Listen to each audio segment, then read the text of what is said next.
Welcome to Pandora's Awareness Podcast, a place where we collect stories and circulate life-changing wisdom. I'm your host, Asher, and today we got two incredible guests, Bill and Amy, and we get to celebrate on our theme day, Friday victories, right? We get to talk about victories today. So we're gonna go through each of our stories and just talk about some of the victories that we have experienced in life that we want to share with the world, some of the ways that we got here and how we get to celebrate those mighty victories. But before we get into it, if you're watching this on live, go ahead and put hashtag live in the chat comment section. And if you're catching us on replay, go ahead and put hashtag replay in the chat. Just let us know that you're watching us out there. And I will start off with you, Amy, the beautiful Amy. She's gonna tell us how she's special, what she specializes in, or she's adding value to the world, and who she's being a hero. To start with you, Amy. Yeah. Thank you for having us. This is so fun. I'm glad Yeah. to meet you too, Bill. This is like, I love having a little threesome in here. This is great. I specialize in making things less weird Mm, by teaching people the nervous system. So really helping people ground into what's actually happening in here in our bodies. Because we've made sense of the world so much through our mind, but actually 80% of what we take in the world, we take in through our body. mm, And we've given our brain all of this, like, oh my gosh, I know everything. I know everything. But actually, our body, our afferent connection to the world is how we actually take in information. So we're mm, constantly scanning the environment for safety and danger through our body. And then we tie that to our mind. And then we make all these ideas and beliefs and systems through it. And what I found for me is that I was always a little girl who felt a lot of things and was told to make sense of them. And it didn't always make sense to me. And basically, like, get over it, don't worry about it. And my body was feeling all of this sensation and, whew, like, oh my gosh, I feel overwhelmed. I feel all these things. Oh, we don't do that. We don't feel things. We think about things and we make sense of them. And that led me to escaping my body for many, many, many, many years with different kinds of things, of substances, like we talked about getting pulled over in Oklahoma. And I always knew like there was truth in the nervous system, there was truth in the body. And it was many, many, many years of me believing that, and then also doing everything I could to escape my own body. And I became chemically dependent on alcohol when I was 37 years old. And that was the spiral down to really bring everything that I teach now to life. It took me down all the way. I tried to kill myself for a couple of years with alcohol and drugs just because I was like, how am I going to live in this world if no one believes this? And now the nervous system is like the only thing that you can read about and listen to on Instagram. And mm. so it is my zone of genius. And really what I specialize in is helping people understand how their nervous system affects their relationship to their intimacy, to their intimate partners, to their children, to their money, to create that secure attachment that maybe they've never really had in their life, and then make sense of like every behavior that you created was a survival strategy, and we get to regroove and create a new way of life. Wow, that was powerful, Amy. Thank you so much. What popped up for me was just listening to you talk. It's like I get to learn today how to think not just with my brain but my entire body. So, Amy, Yes. I gotta learn about that. Thinking with my entire body with you. Bill, talk to us. What you specialize in? How you adding value to the world, and who you being a hero to? Sure, thank you. Appreciate it. So I evangelize about sales careers. That I Mm, don't talk about how to sell. It's why sales careers are misunderstood mm, and how people are really everyone's in sales. And given what's going on in the world today as far as careers and layoffs and people have no jobs, people are underemployed, that mm, I was fortunate. I got to retire early about a year and a half ago. So I decided that I wanted to continue talking about that, and kind of plays in with the other thing I wanted to do when I retired, that and work on homeless initiatives. I'm mm. I'm I guess big headed enough to think that I have a way to fix this. Not to fix people becoming homeless, but they don't need to remain homeless very long. So always said my superpower, and when I was selling, I said, you know what, I don't sell anything. I don't know the rating on this show, so I'll clean it up. That I figure stuff out.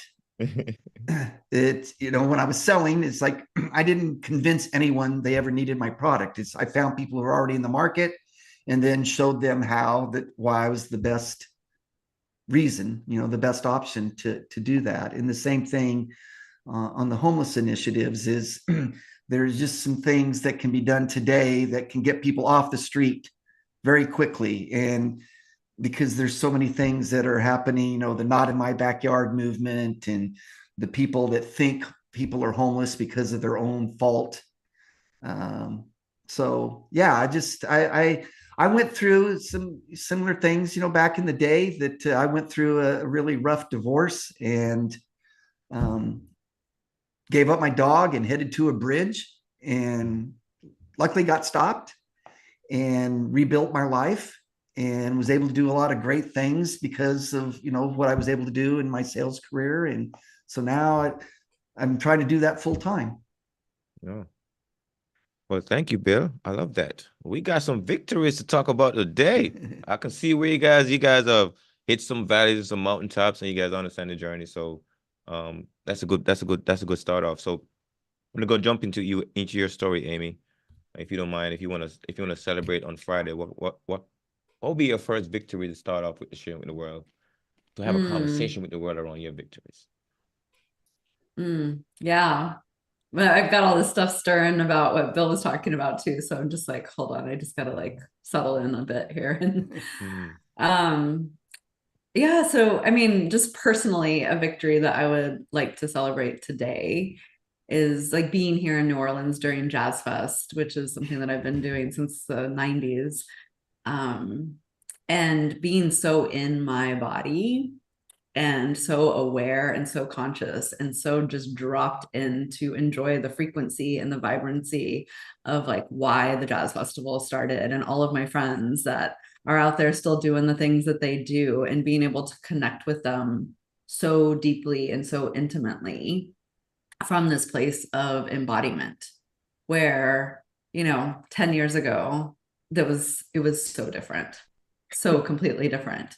And to run into these people that I knew so deeply, where I think one of the most interesting things that the human experience has is that we have this thing about shame, where we identify with the behaviors that we've had in our lifetimes, and we identify with it so deeply that it becomes a blanket that stops our nervous systems from living in its fullest expression.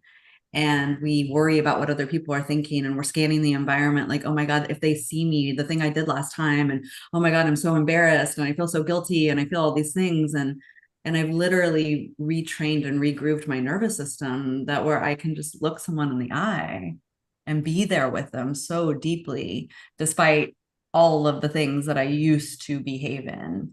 And shame was probably the first blanket of security that I picked up as a very young child from my trauma from early childhood. And I learned to use shame as a way to protect me from the world. Like, I am not good enough, basically. Like, I'm bad. There's something inherently wrong with me. I need to be fixed. And that I've regrooved my system in such a big way. And I get to teach this to others and watch the nervous systems of others as they like really understand that they make sense, and being unhoused is okay, and that we are all selling ourselves in the world. Like, I love how this all works together, because it's like the shame will stop us from really living. And to be human is that we are going to make a lot of mistakes. We are going to do things Sure. really weird out there. But mhm. when we start identifying with our mistakes at that deep level, and it stops us from being our fullest expression, then that creates so much unwellness in the body, mind, and the spirit. And it really starts in the nervous system. And when we can bring shame to the light, the nervous system unlocks, and it just creates this like, oh, I'm actually okay here. I'm okay here. I can take up space here.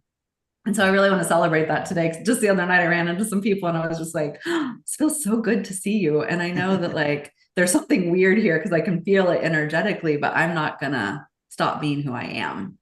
And then how the systems then started talking to each other, and there was this like, I could feel how everything relaxed between us, and some air was cleared without words, which I think is such a beautiful part of being an animal human. It's awesome. Yeah. Bill, I see you. I see you getting energized over there. Are you sold on Amy's story or storyline? Tell me how sold are you on the storyline Amy just shared? I'm very sold. I love the passion that it's. I mean, that's she's selling me just through the passion. I mean, people, the energy, and it's like laughter. They say laughter is contagious. Well, the energy is contagious. So I love learning about people's passions, that things I would never have thought about, never knew about. And there's just so much. I mean, that's one of the cool things about doing, podcasts like this is, yeah, I get to share, my thoughts, but is to learn other things as well. So I'm absolutely sold. Wow, Amy. I'm sold too. Oh my God. Sold. Sold. I feel like I'm at an auction. That's I'm right. That's jealous right. because I've never been to New Orleans, and I love Cajun food, and it's just so weird that I've never been there. Well, you're retired, and there's a big unhoused population here. Come. My kids, like, they're going, how can you not have been there? And we had plans, but a granddaughter, showing up a little early kind of messed that up. So it'll happen. It'll happen. Yeah, there's still time. There's still time. Well, Amy, that was awesome, by the way, what you shared just now. Very powerful. And Bill, what are you celebrating on this awesome Friday, first Friday of the month? Couple of things. One, just personal. I'm celebrating that I'm walking. I had an accident and got injured last Saturday, and but I think it's going to be less of a recovery than initially thought. So that's good. The thing that I'm celebrating is when I started out on this journey to help people and look at one, I thought, okay, I'm in Oklahoma, so there's Native American Job Corps, and there's seniors. And when I say seniors, I'm talking just, even in the late 40s, there's age discrimination. It's illegal, but it happens. And so I knew I was going to be working in areas like that. The one area that I never thought about that I learned quickly is people who've been incarcerated.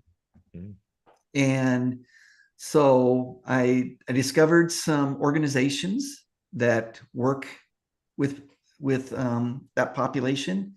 And I've mentored people and starting to put together a program that hopefully will go nationwide, where that you basically talking about the things I do, and selling people on sales careers and how they can go get a job with no experience, and even if the company's not even hiring salespeople.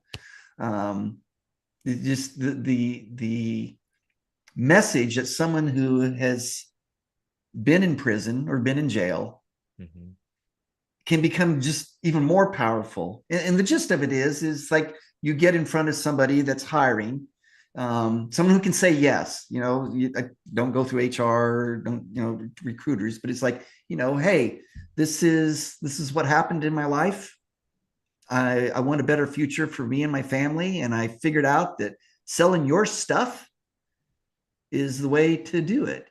And so it's being able to work with people who come out and don't have that, they're jaded and they don't have a lot of hope. That's exciting. That there's other aspects to it, but in the end, that is just taking what's in my noggin and helping people and helping change lives. It's pretty cool. And it's a segment that I never thought of when I started the journey. So in the same thing at some point, working on the homeless initiatives, work comes in too. I think people will be very surprised. Half the homeless population does in fact work. They have crappy jobs, or they have daycare issues or whatever. So I will say, like I always did during my sales career, I feel like I could have said that in fewer words. Well, thank you for sharing your passion and sharing how you really, really want to make an impact on the world. And uh, uh, the homeless stuff, there's something interesting because I mean, I've talked to a bunch of people that are trying to like find a way to even like one of my friends, she's trying to put together something for the veterans too, like a lot of veterans, homeless folks, and she's trying to find a way to kind of like impact that community. Even myself too, but I understand that something like word homeless is like it's not a word that people really like, like it's just not a word that kind of bubble up inside with for a lot of people. But at risk folks that are going out there in the world that are doing things, but they're at risk because they could be homeless anytime, they could be jobless anytime, and they need some kind of support because they're not consistently and stable. So that's sometimes that's impact a different way. But Amy, how you Yes. doing, lady? I'm doing well. Yeah. I still want to learn how to think with my entire body, not just with my brain. So how can you help me with that? Yeah.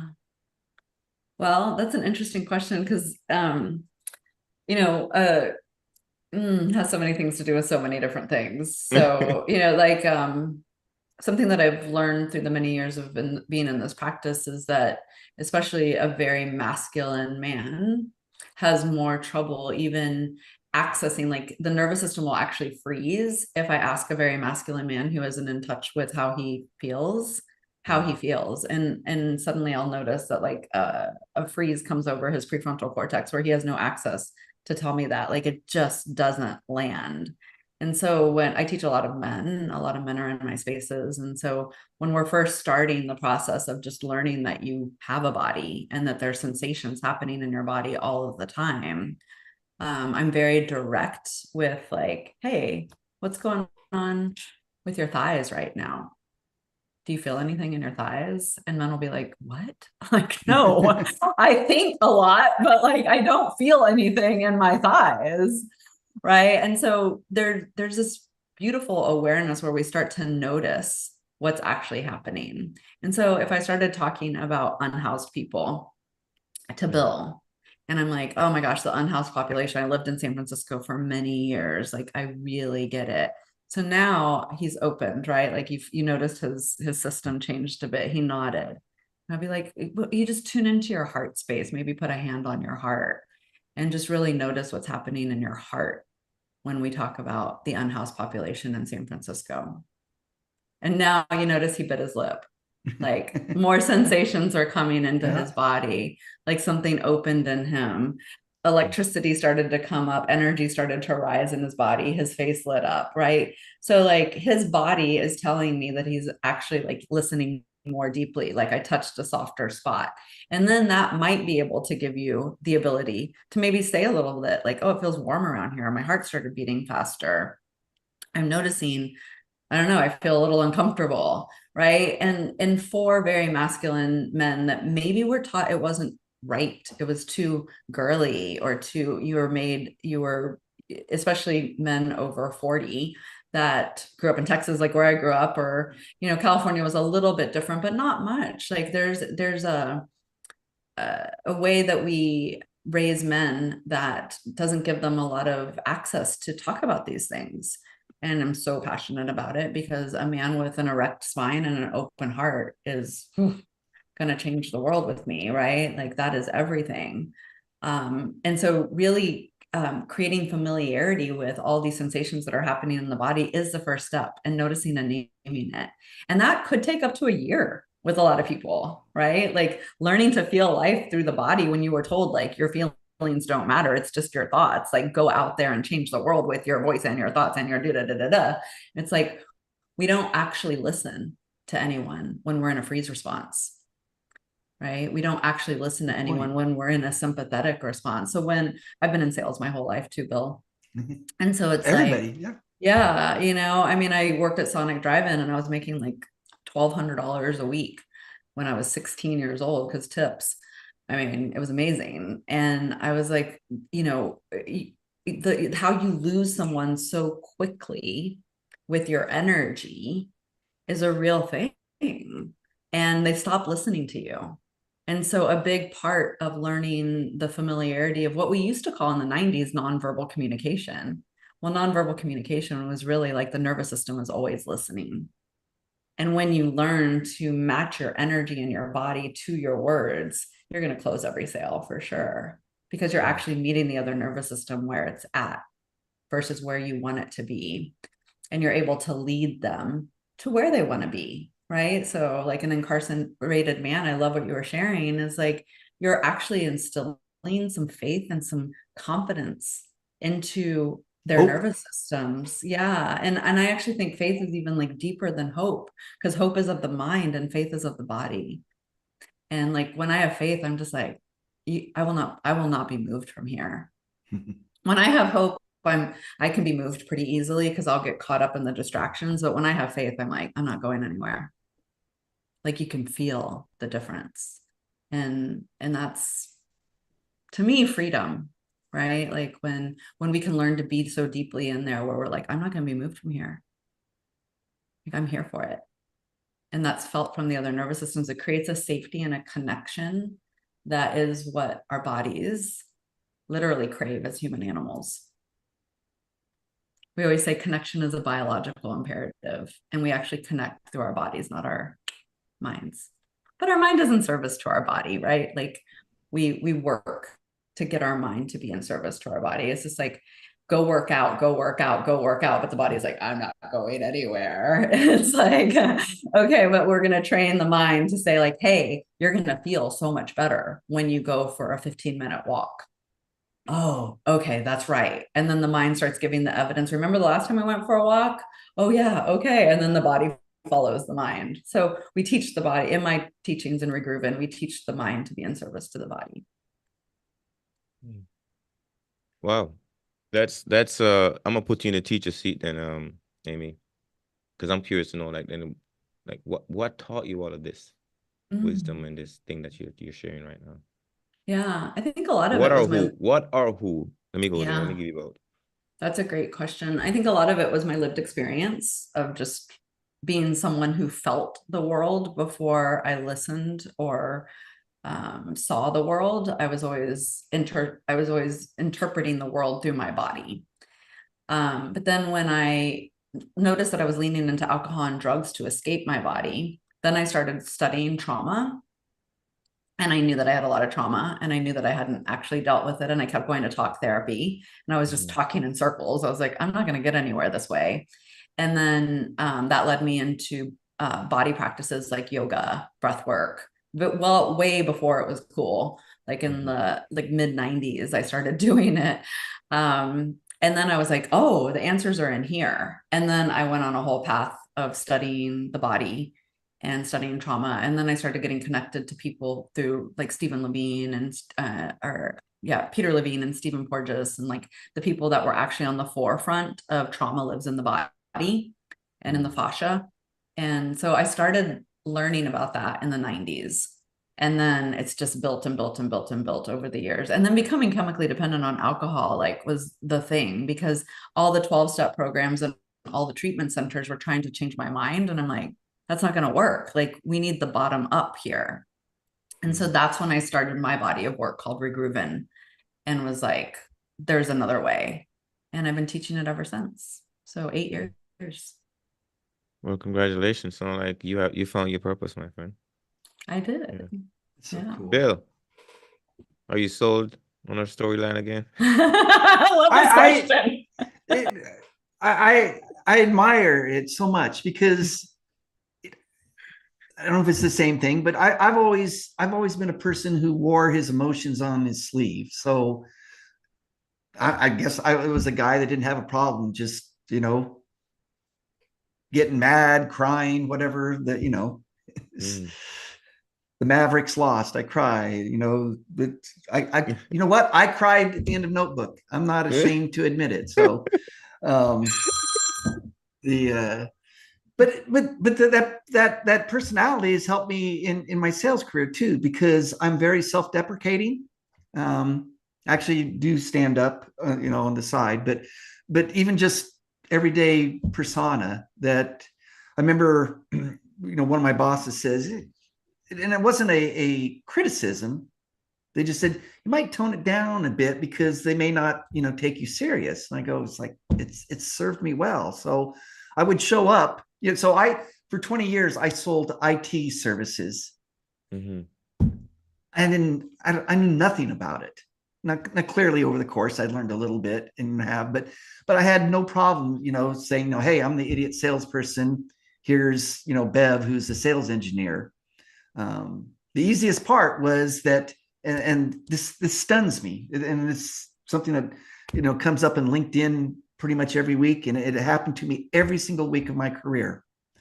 People thanked me for how quickly I responded. It's like, seriously? It's like, I guess I'm glad that most salespeople don't do it, because it was easier for a dope like me to stand out. But I mean, I had a separate email folder when people go, thank you so much for getting back to us. And just like, it's not this complicated, I guess you just answer people's questions quickly. And, it's especially when you're in sales that, it's easy to, respond on your phone from the couch. When I lived in San Diego, I would reply to emails from bed, because, the East Coast is 3 hours already in front of me. But so, yeah, I think maybe it's a different type of energy, but it's a persona that served me well. Now, obviously, I could be and was serious in conversations, because you're usually talking about things that cost a lot of money. But I think, at least for me, it seemed that it worked well, because I didn't come off as a pushy salesperson. I showed, I guess, two things. Hey, I had no problem saying I don't know, but I'll go find out, and have it before the end of the day. And you can show how much you know by the questions that you ask, because the people go, oh, you know what? I didn't think about that. So it's just all of a persona that, again, part of my evangelizing about sales careers, because, true professional selling is not how a lot of people think it is. And in the end, everybody's in sales. I mean, you go for a job interview, you're selling yourself.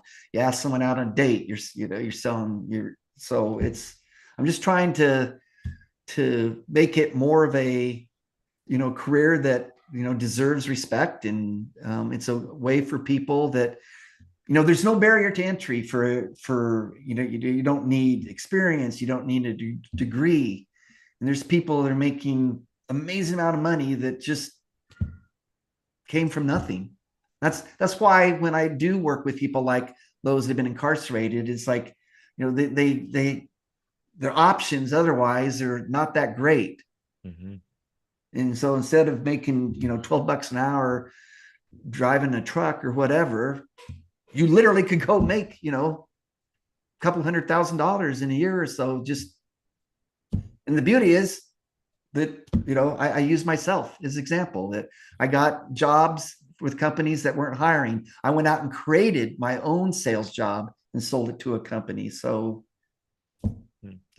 I try to use myself as an example. I'm nothing special. I made a lot of mistakes, and it's a way to pay back and show people. I use the word hope. I think that's a lot of times that people who've gone through some tough times. I mean, myself, 9 years ago when I was going to call it quits, I just it's like, what, this is not going to work out. And I did get my own version of California's 5150. I got a 2-day hold, and it was the Monday before Thanksgiving. And it's kind of it was a wake up. It's like, all right, you know what? I overreacted here. And all I cared about is getting the heck out of there by Wednesday. Because if I didn't, because Thanksgiving and the holiday, I was going to be stuck there for a week. And this is the absolute worst place in the world. And I just like, what, I got people outside that can help me, that want to help me. There was people in there, because this was people, it was either, mental or drugs that, didn't have insurance and stuff. So you were just in this same population. And I'm sitting here feeling sorry for people, and it's like, okay, I need to get the hell out of here. And so that's kind of when it, all started. That I got a job a couple of months later, and it just took off, and I did amazing things, helped a lot of people. Now just paying it forward. Hmm. I like the idea on sale that everybody's selling, because they say the first person you gotta sell on anything, you gotta sell yourself on it first. And once you sell yourself on it first, then you can actually convince other people or compel them to kind of do the thing. But I was thinking about the idea of selling, because oftentimes people kind of like draw back from selling because of rejection. So I'm gonna tap into Amy here, because I was thinking when you was talking there, Bill, I was like, okay, so Amy's kind of specialized in that nervous system, but then when you go out there trying to sell something and somebody says, I'm not interested, that hits your nervous system big time. That hits your confidence big time. That make you feel a certain kind of way. So now that rejection energy is not easy for everybody to process. I think that's one of the hardest energy to process is the energy of rejection. Because oftentimes that does hit you very hard in different places, mess with your self-esteem, all that other stuff. So Amy, in your work, how would you coach somebody or talk somebody through the process of that rejected energy when you're trying to get into sales? When somebody says, "Oh yeah, I'm not interested," and then they feel a Yeah. certain kind of way. How did that work for you? Yeah, that's a great question. And it's interesting because it is probably the deepest fear, Mm, because that rejection is it gets made so much meaning through the nervous system and through the mind of like, I'm not going to be taken care of, I'm not going to be loved. So it actually affects the survival of humans, right? So rejection means I'm going to die. mm, And that's like how deep it can go. And remember, the nervous system's only designed for survival. So I've been 5150 a few times too, Bill. So I totally get it.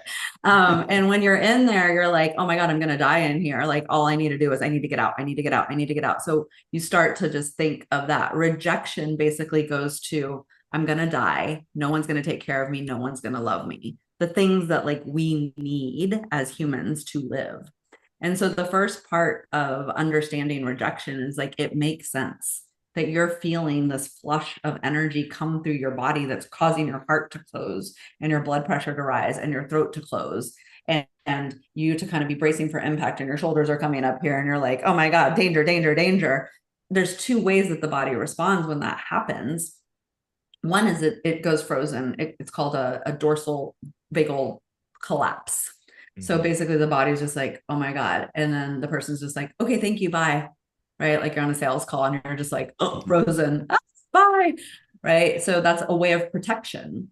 The second thing that we'll do is we'll become very defensive and we'll start fighting. What? Why don't you want my product? Like, this product is the best product ever. Like, this hair scrunchie, you need this hair scrunchie. Do you understand why you need this hair scrunchie? And you can feel how fast my body is going now, right? So that's the sympathetic response from the rejection. The nervous system is like, I am ready to fight.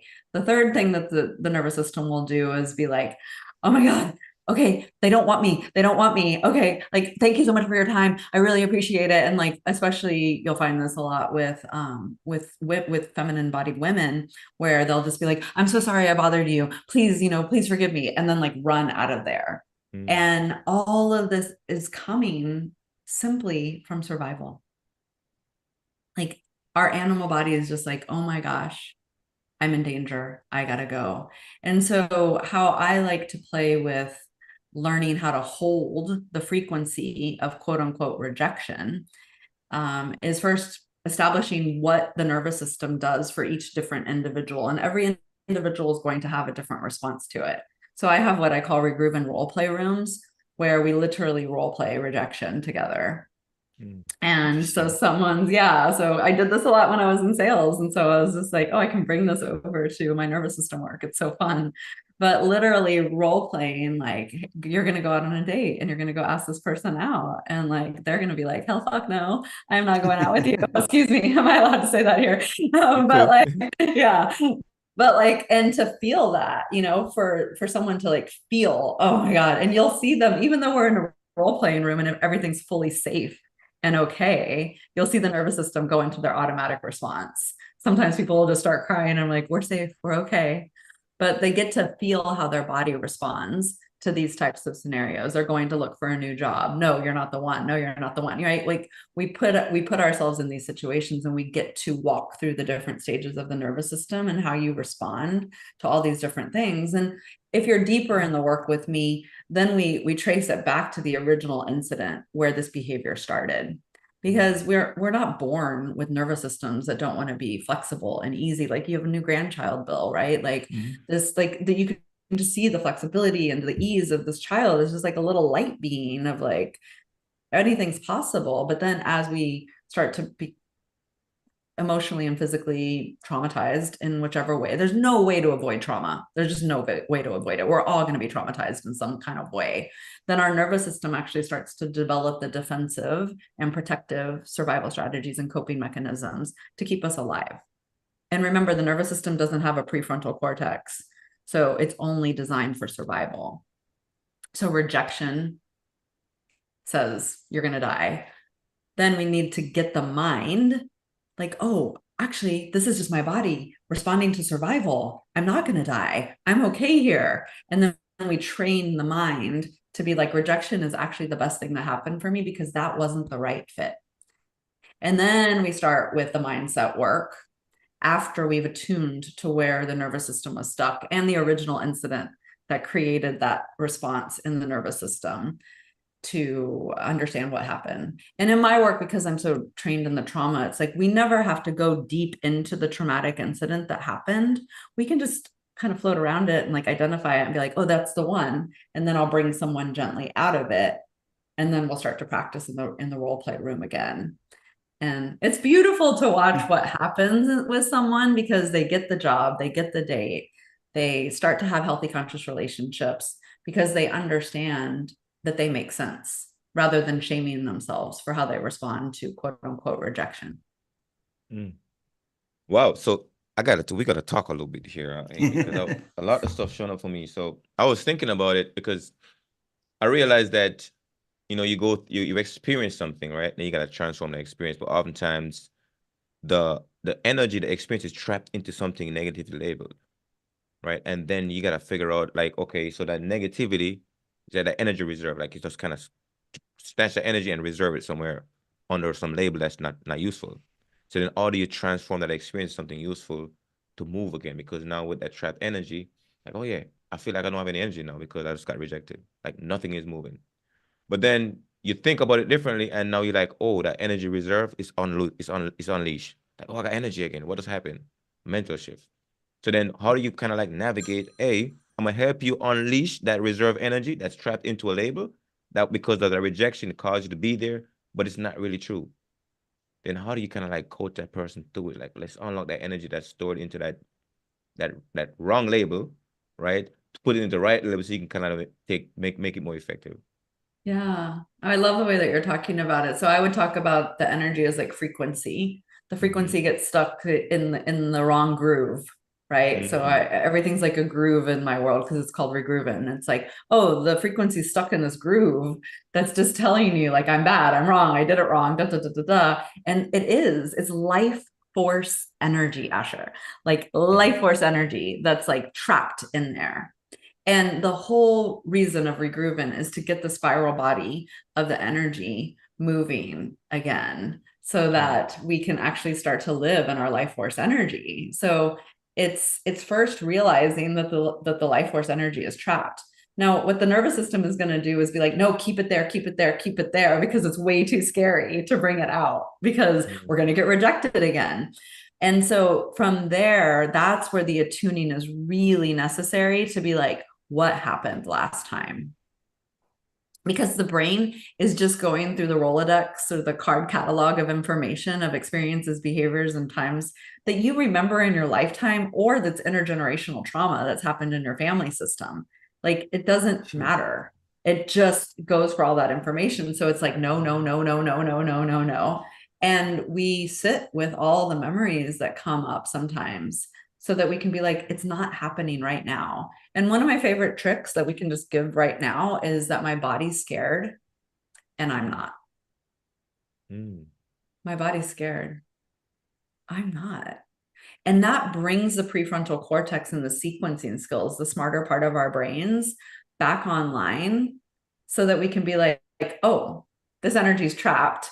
This is not happening right now. Another question that you can ask yourself is like, is this the most appropriate response to what's happening right now? And we'll often get the answer quickly. The prefrontal will click in again, and it'll be like, no, this is totally an inappropriate response, actually. And then you kind of come to and you wake up, and then the energy starts to flow and spiral through the body again. And then you're like, oh, okay, cool. I'm going to ask that person out. Or cool, she's not my person, or he's not my person, right? It's just like we have our bodies looking for disconfirming experiences. And what we do when energy is trapped is we actually look for confirming experiences. So we look for more rejection instead of looking for the disconfirming experience of like, they're going to say yes. And we have a negativity bias as well in our world. And so we're going to go towards the negative because it's what's going to keep us alive. So these are two great questions to ask yourself when you feel that energy trapped. And it's scary when it starts to move again, because then you're like fully energized and you're like, and then we learn to ground the energy. And that's what I was saying for like, that's the erect spine and the open heart. And that comes a little bit later in my in Regroovin, because to get there is when you start to experience the freedom of like, I can hold myself here. Like I can go ask somebody like, hey, actually to work with me one-on-one is $1 million. Would you like to work with me one-on-one? And you're like, that's crazy. I'll be like, oh, okay, well, this has been a great conversation. And when you're ready, I'll be here. Right. But that took years and years of work to actually be with the sensations and feel it and be okay with it. Practice. Thank you so much. I know Bill got a lot of thoughts because I see him excited over there. So Bill, same question again. How sold are you on what Amy just, the storyline she just shared with you? I agree that I was laughing because the one of the questions she said to ask yourself, I've asked that, but it's usually after the fact. I should have asked myself. Well, the question would be is like, should I really have taken that strategy or made that decision, instead of where she's talking about, I believe, is like, ask yourself right before you have to make the decision. You know what you think. So it's but I mean, we learn from mistakes and stuff. So yeah, I think it's to me, it's fascinating. Again, because as someone who I would describe myself as emotional, and when I was younger, I would be led more for my emotions. Now that I am more mature, allegedly, that I can, you in elderhood. What was that? Elderhood. You see, went from adulthood to elderhood. Yeah. There you go. There you go. No, it just becomes now that I have this prism or filter. It's like, okay, well, I can quickly think, right, what do you want to do? What would I have done back then? Was that good? Do I want to do now? Is this important as it would have been back when I was in my 20s? So again, I find it fascinating, and it makes a lot of sense. This was a really, really useful conversation, by the way. So thank you so much for both of you guys from just coming on and sharing your story and your expertise and talking about sales. Because it's funny, we are here to celebrate victories, and every time you sell something, you can celebrate because it's victory, right? Oh, I made a sale today. Oh, somebody says yes today. Oh my God. Or if they say no, you're like, okay, well, that no is going to lead me to another yes, but I get to keep going because, I started this entrepreneur journey myself, and I realized how important it is for you to like keep going after the no's until you get the right yes. Because in the end, how many yes do you need to change your life? If you know what that is, like, okay, I just need to find that many yeses and I'm good. No, it's just no today. Yeah, exactly. It's whether it's, I think we hear stories about someone, asked someone out 20 times and before he or she said yes. Or it's, when I was working, that someone that said they didn't have a need or weren't interested last week, emailed, a week later, said we have a need, or 2 years later, that happened too. It's like, hey, now we're finally in the market. So it's that's one of the probably the most important lessons that I learned in life is like no is just no today. Yeah. Tomorrow's yes is on its way. Tomorrow's yes is on its way. I love Tomorrow, it. yes, is on its way. I know, Amy, you laughed a little bit when Bill was like, "Oh, I asked 20 times." Have you been asked so 20 times before by anybody? Or was I the one asking someone out 20 times?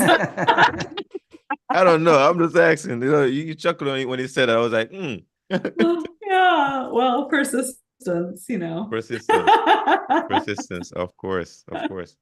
You guys been incredible, by the way. So thank you so much for your stories, and we can, at the time to wrap up. So I would ask a few more questions so we can close out. If All right. anybody trying to reach you, Bill, start with you, Bill. If anybody trying to reach you, what is the best way for them to reach you? Go to the jobnobodydreamsof.com. Mm. That's the name of the book because no one grows up wanting to be a salesperson. That's why, I wanted to be a veterinarian, and it was like, wait, how long do I have to go to school? And then I wanted to be a radio DJ, figured they didn't make any money. So I started my career in sales, selling radio advertising.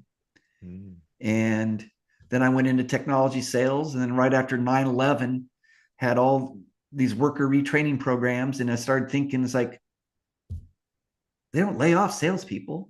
Now it's a little bit different today because of, over hiring, but that's when they say like, no one grows up wanting to be a salesperson. Here, maybe you should. So cool. Again, jobnobodydreamsof.com. Excellent. And what about you, Amy? Regulatewithamy.com.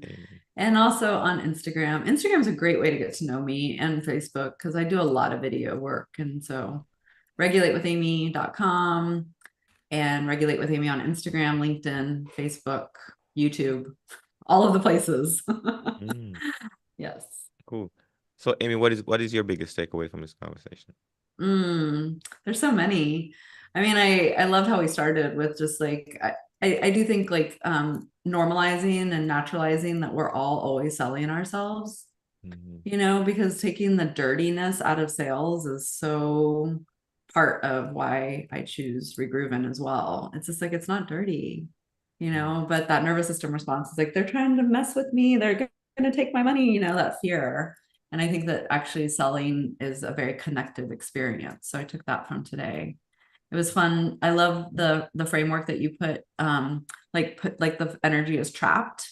I'm totally going to use that already. When I teach in my year-long program Roots tomorrow, I'm like, oh, I can't wait to teach with that. So that was super powerful. And then just connecting with you, Bill, on so many different levels is so beautiful and helpful. And I'm really passionate about the unhoused and like what you're doing there as well, and meeting people where they're at. And that's a big part of what I'm up to. So thank you. Same question for you, Bill. My takeaway is, learning about energy levels and recognizing and how to deal. I think, before I would just think about mindsets and not realizing that there's more to it. There's the body, the energy, if I'm understanding correctly. So I'm a student of everything, and so I'll go down a rabbit hole over the next couple of days, learning more about this, and just because I'm inquisitive, but also to see how it can help me. Okay, last question for you. What is that one thing or two thing when people do it drive you crazy? What is that? You got to share. Ooh. You want me to go for Yes, you first. Okay. Does that make sense? I hate that. I hate it. It's kind of become comical at this point, but I take it as, I know you're an idiot. So did I explain this in a way that you can understand? That's not how it is, but it's a pet peeve when people ask me, does that make sense? Oh my God, Bill, you would hate me. but And I but actually, so good. This is so good. does that make sense to you, Bill? Oh, that's the other thing too. When I worked in an office, is when people would touch my computer screen, and unfortunately, I let my boss know about both those pet peeves. So she would come in and touch my. She goes, "Does that make sense, Bill Becker?" And it's like I brought this on myself. To be alive. Same question, Amy. One or two things that when people do drive you crazy. Shit, I want to know. Oh, the thing that drives me crazy is when people withhold information, like like that subtle lying, I'm just like, I know there's something else in there. Like let's just talk about it. It drives my system like bananas because I can feel that there's something else and then they won't reveal it. And I'm just like, why are you withholding? I know you're withholding, you're lying. Like, what's going on here? And I have such a hard time like letting it go in my nervous system because I'm like, tell me the thing. And so on any of my dating profiles, I'm like, if you withhold, I can't with you. Because it drives my system crazy. I've gotten better about it over the years, but it still just drives me crazy. What else? What else drives me crazy? I don't know. Like, I feel like I have such a high tolerance for weird behaviors. Like, what I do with humans. It's interesting when you say one thing and do another. That also pisses me off. Like when energetically, like I can see them saying one thing, but like they're behaving in another way, and I'm like, oh, you're full of shit. Like that bothers me too. Yeah. So I can tell that you're very intuitive, and I think I think we all speak what I call the original language, and the original language that we all speak is feelings. Before that baby was able to pronounce words, they can feel. All of us have that skill set still. So when he was talking about, I can tell there's something else that you intuitively can tell. And that makes it difficult for other people because like, yeah, I know there's more. Why? Because we speak the original language and both our bodies talking right now. Like, I can tell, right? And that stuff right there, sometimes people like, why you keep asking more questions? Cause there's more, and I can tell there's more, right? So it's crazy. I can tell. I meet people like you before, Amy. Yes. This is why I've never been married and never been pregnant, right? It's like people are like, I can't get away with anything with you. I'm like, no, you sure can't. Wow, I've learned a lot today. Oh my God. This has been a really good chat. So I can't wait to go you. watch the recording. Yeah, I know, right? Yeah, go watch the recording and share it out. That's cool. So for the folks that are tuning to us live right now, if you're catching us on live, go and put hashtag live. Let us know that you're catching us on live and hashtag replay if you're catching us on replay. And today you got to, have a conversation, some laughter on victories. And even though we went deep into some stuff about sales, into, thinking with your body, full body, not just your brain, and all that stuff we went through about the idea of wrong rejection, all that stuff. It's so much in here.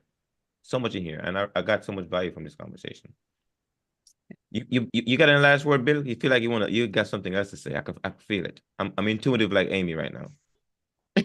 No, I was just going to give you props because I was listening to one of your podcasts and it was the gist of it was if you can write a check for a problem, it's not a problem anymore. And I was like, oh, I got to go write that down. So actually, I got that from I think it was Dan Sullivan. I got that from. I think I heard it from him.